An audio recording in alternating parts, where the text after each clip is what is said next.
Amlesh Kumar versus state of Bihar.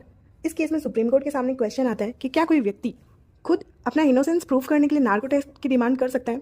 देखिए, इस case के फैक्ट ये थे कि एक्यूज्ड पर और उसकी फैमिली पर डाउरी, हरेसमेंट और डिसअपीयरेंस के चार्ज लगे थे।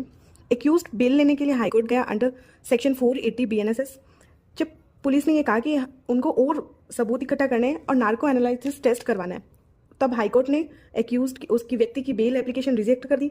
अब एक्यूज्ड पहुंचता है सुप्रीम कोर्ट में कि मेरी कंसेंट के बिना, मेरी मर्जी के बिना इनवॉलेंट्री नार्को टेस्ट मेरे आर्टिकल 20 क्लोज 3 और आर्टिकल 21 के तहत फंडामेंटल राइट का वायलेशन है। देखिए, इससे पहले भी एक केस आया था, landmark judgement Selvi versus Karnataka राज्य, जिसमें सुप्रीम कोर्ट ने कहा था अगर कंसेंट नहीं है तब ऐसा टेस्ट इलीगल होगा, इनएडमिसिबल होगा और आर्टिकल 20 क्लोज 3 और आर्टिकल 21 का वायलेशन होगा।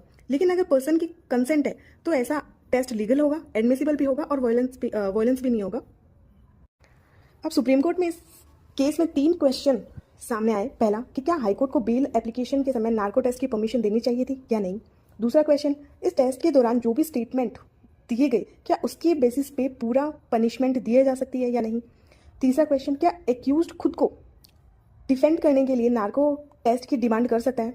तब सुप्रीम कोर्ट ने आंसर दिए। पहला क्वेश्चन में नो, क्योंकि जब तक हाईकोर्ट सेल्वी वर्सेस कर्नाटक राज्य की गाइडलाइन को पूरी नहीं कर लेता, उसकी इंश्योर कर लेता, तब तक नार्को टेस्ट की परमिशन नहीं दी जा सकती। दूसरा, सिर्फ स्टेटमेंट, नार्को टेस्ट में किए गए स्टेटमेंट के बेसिस पे they can not be the sole basis of conviction. हाँ, लेकिन इंडियन एविडेंस एक्ट की सेक्शन 27 में वो स्टेटमेंट एडमिसिबल हो गए।